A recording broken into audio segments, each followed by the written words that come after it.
misterio santuak behar bezala ospatuak izatea. Erruki jauna, Kristo erruki, erruki jauna, erruki dakigula jainko guztiz altsua, eta gure pekatuak markaturik eraman behintzala betiko bizitzara. Aintza zeruetan jangoikoari, eta batean horrean, hainko izatea. Baina dita errez gaitugulako, horazu, errekatazu, horespen zuri, hautzen zagur, eserrak zuri. Jainko jauna, zeruko horre, jainko baita guztiaduna. Jauna, zerbaka Jesu Kristo. Jainko jauna, jainkoaren itoz, aita esene. Zuk ez dugutuko pekatua, erruki jauna. Zuk ez dugutuko pekatua, entzun gure egia. Aitaren eskuian behar jarrik zaudezu, erruki jauna. Zu bakarrik santua, zu bakarrik jauna, zu bakarrik goikoa Jesu Kristo, Espiritu Santuarekin, jainko aitaren argitan, amen. Egin dezagun otoi. Hoi jainko, ondasun ikusezinak dituzu maite zaituztenentzat. Piztu gure bihotzetan zure maitasunaren garra, zu gauza guztietan eta gauza guztien gainetik maite izanez, guk asma ditzakegunak baino handiagoak diren, zuk agindutako ondasunak irits ditzagun. Zure seme Jesu Kristo gure jaunaren bitartez, zurekin eta Espiritu Santuarekin batean, jainko eta errege bizi baita, gizaldi eta gizaldietan.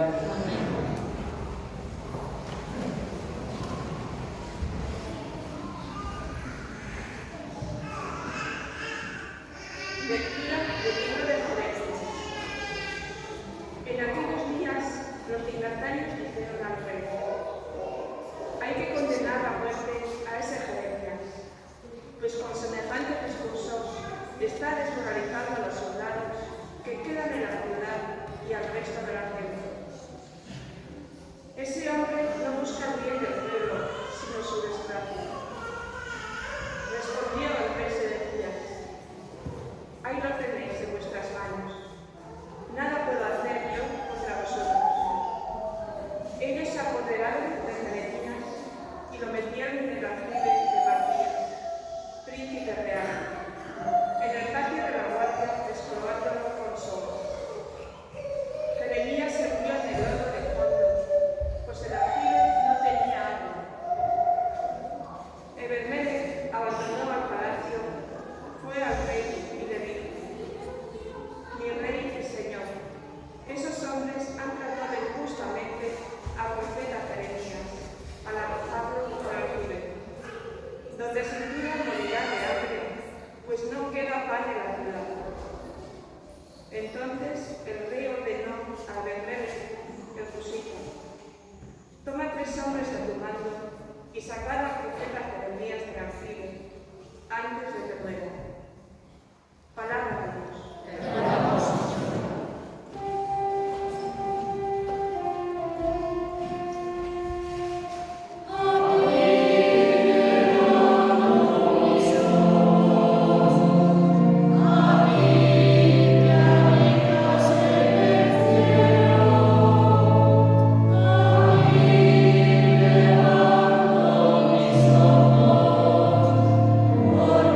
Porque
siendo una nube tan ingente de testigos, corramos con constancia en la carrera que nos toca, renunciando a todo lo que nos estorba y al pecado que nos asedia, fijos los ojos en el que inició y completa nuestra fe, Jesús, que en el lugar del gozo inmediato soportó la cruz, despreciando la ignominia, y ahora está sentado a la derecha del trono de Dios.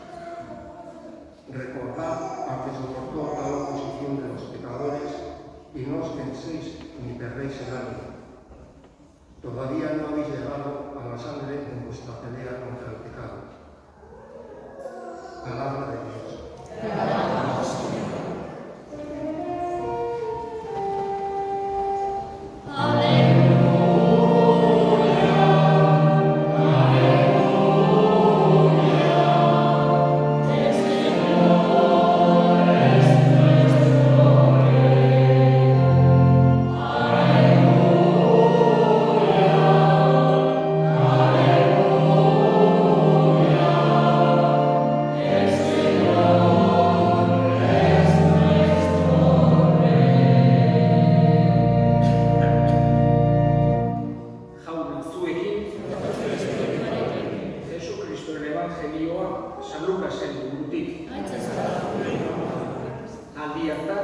Jesusek unela esan zien bere ikasleei, lurrean sua jartzera etorri naiz, eta nahiago nuke dagoeneko sutan balego.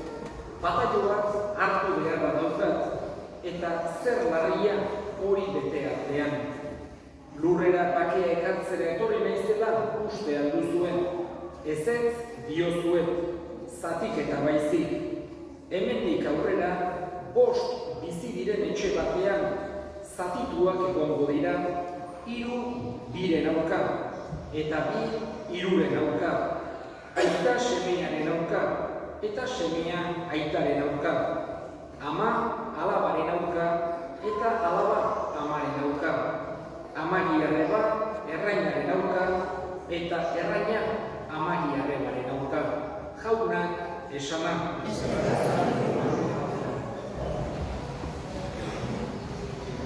Liburu santuetako edozein pasarte behar bezala ulertu ahal izateko ezinbestekoa dugu testu ingurua zein den jakidea, eta baita ere esan genezake gaineko pasarte guztiekin modu koherentean ulertzen saiatu beharra daukagu. Gainekoak pasarte bat ulertuko baginu besteen kontra bezala, jakina eta gauza jakina da ez ginukela behar bezala ulertuko jainkoaren hitza. Jainkoaren hitzarengan ezin baita inongo kontraesanik izan. Horregatik, gaurko evangelio hau modu hortan ere ulertzen saiatu behar daukagu. Cuando leemos el Evangelio, tenemos que, para poder entenderlo de una forma correcta, necesitamos conocer el contexto y necesitamos siempre entenderlo en coherencia con el resto de la palabra de Dios. No podemos entender de una forma contradictoria 2 pasajes distintos del Evangelio. Por eso, este Evangelio que hemos escuchado hoy, en una primera mirada, en una primera audición, podría parecer contradictorio. Nos dice Jesús, ¿creéis que he venido a traer paz? Y dice, no, he venido a traer división. Y en una casa 2 estarán contra 3, 3 contra 2, la madre contra la hija, el hijo contra el padre. Si lo entendiésemos de una forma literal, olvidándonos del contexto en el que está hablando Jesús y olvidándonos del resto de la Escritura, podría alguien pensar que Jesús quiere que haya división entre nosotros y que nos llevemos mal y que haya como guerras o haya conflictos entre unos seres humanos y otros. Pero nada más lejos de la realidad. Sería una forma equivocada de interpretar la Escritura, porque si leemos todo el resto, vemos que el centro precisamente del mensaje de Jesús es el amor al prójimo, es la paz, es el sentirnos todos hermanos, es el ayudar a aquellos que sufren, es es el buscar el bienestar de todas las personas en este mundo con una perspectiva, vamos a decir así, escatológica, mirando hacia la otra vida. Por eso, cuando escuchamos este Evangelio, tenemos que entender que Jesús, de alguna manera, nos está diciendo algo que va a suceder de una forma profética, pero no porque Él quiera que suceda de esta manera.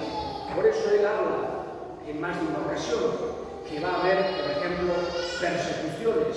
Les dice a sus apóstoles: a mí me han perseguido, también a vosotros os perseguirán. Pero no está diciéndolo porque quiera que haya persecuciones, sino porque es un hecho que va a suceder en el futuro. Por eso, este Evangelio de hoy también tenemos que entenderlo de esa manera. No es que Jesús quiera que haya división, sino que dice lo que va a pasar en el futuro. Va a haber divisiones, va a haber dificultades, porque al final la verdadera paz tiene que estar siempre basada en la justicia y basada en la verdad. Y no siempre es fácil o posible llegar a ella. Los cristianos tenemos que aproximarnos a la paz siempre como un don de Dios, pidiéndoselo de corazón. Esa paz que es un don preciosísimo que aparece en todas las Sagradas Escrituras como un gran don de Dios, la paz. Tanto la paz desde la perspectiva individual, la paz interior, algo tan necesario para el ser humano.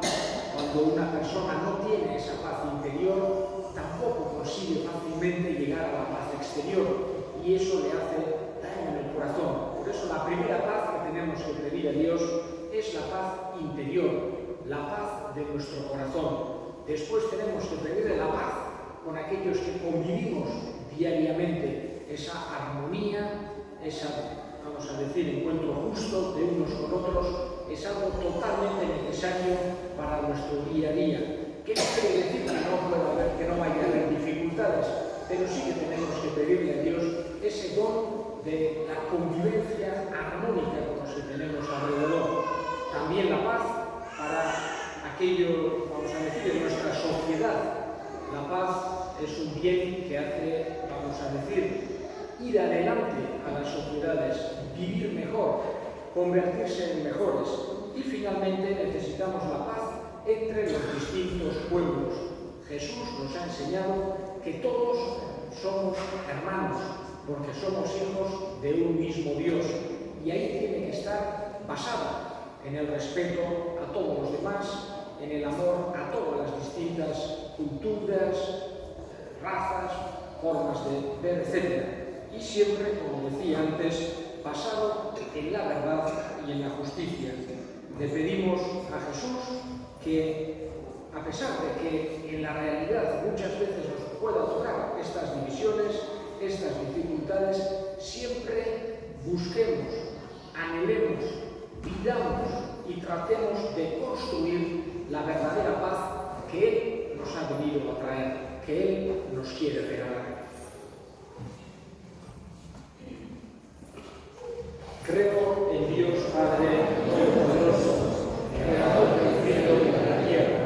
Creo en Jesucristo, su único Hijo, nuestro Señor, que fue concebido por obra y gracia del Espíritu Santo, nació de Santa María Virgen, padeció bajo el poder de Poncio Pilato, fue crucificado por muerte sepultada, descendió a los infiernos, al tercer día resucitó de entre los muertos, subió a los cielos y está sentado a la derecha de Dios Padre Todopoderoso. Desde allí vendrá a juzgar a los justos.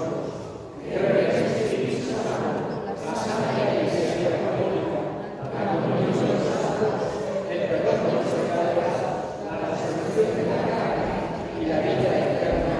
Amén. Elevemos ahora nuestras súplicas al Señor. Vamos a pedirle al Señor la paz. Esa paz que Él nos quiere dar, esa paz que quiere que reine basada en la verdad y la justicia, esa paz que tiene que ser interior y exterior entre todos los pueblos también. Roguemos al Señor.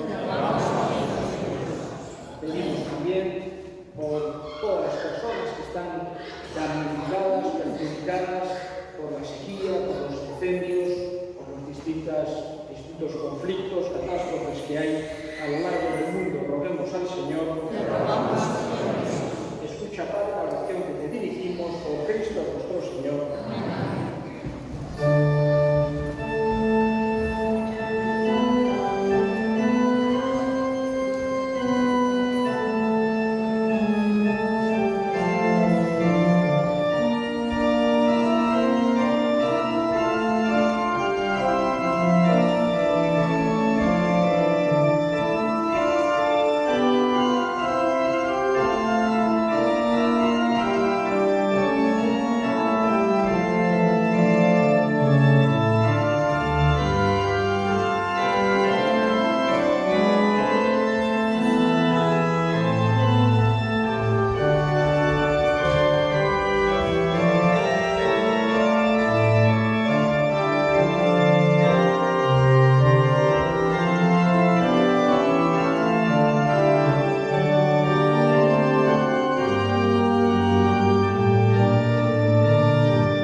Era berean afalondoan kaliz harturik, berrez ere eskerrak emanez, bere ikaslei eman zien esanez, hartzazue eta edan guztiok urtatik, hau nere odolaren kaliza data, itun berri eta betikoaren odola, zuentzat eta askorentzat pekatuak barkatzeko isuriko dena, egizu ere hau nire hori garri.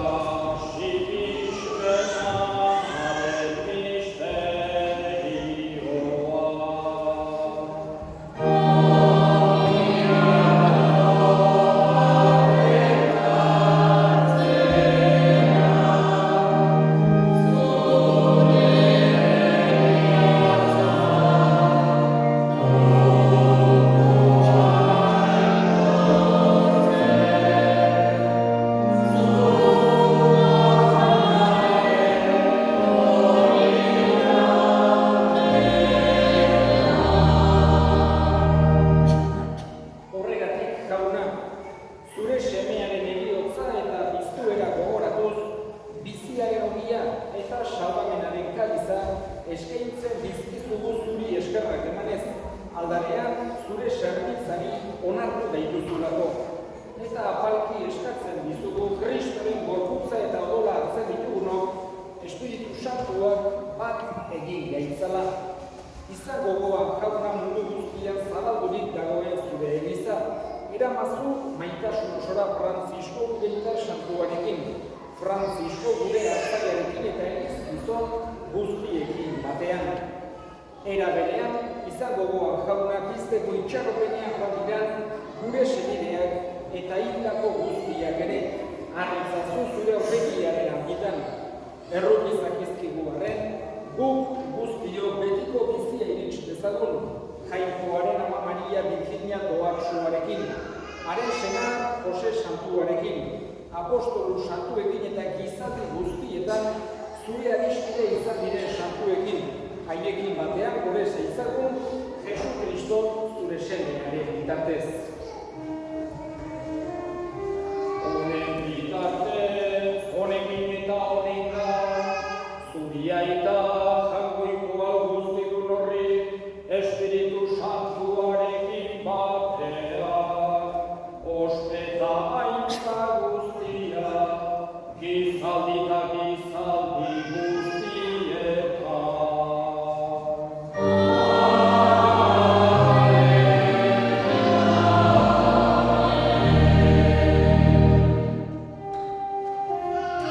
Salgatzagiak aginduta erakutsiari jarraituz, bildu gabe esan dezagun.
Emai guztu bakea gure egunotan, zure errukiari esker pekatutik garri bizi gaitezen eta estualdietan sendo, betiko zorionaren itxaropenean, Jesu Kristo gure salbatzailea noiz etorriko den zain gaudela.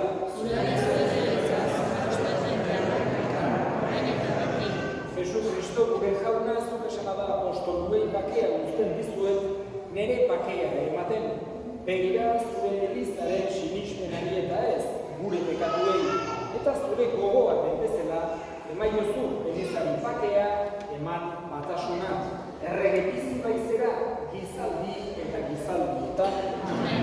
Gaurren bakea, beti zuekin. Emaiozu bakea, ganitz. Thank you.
ezagun otoituz.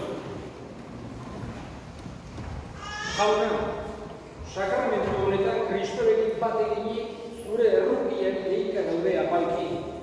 Izan gaitezela lur honetan zure semearen irudikoago. Haren zorion bera izan dezagun zenduan, errege bizi baita, gizaldi eta gizaldietan. Oal txiki bat, pequeño aviso, el lunes 15 de agosto se celebra la solemnidad de la Asunción de María a los cielos y es una solemnidad de precepto, por tanto las misas en ese día serán como los domingos. No habrá, sin embargo, mañana misa de víspera, tocar con domingo, vamos a decir. Entonces, mañana las misas serán a las 9 en el convento de las Clarisas y a las 11 aquí en la parroquia. Y el lunes, de la misma manera, habrá a las 9 en las Clarisas y a las 11 aquí en la parroquia. Jauna zuekin, eta zaintzatela jaiko guztiadunak, aitak eta semeak eta Espiritu Santuak, zoazte jaunaren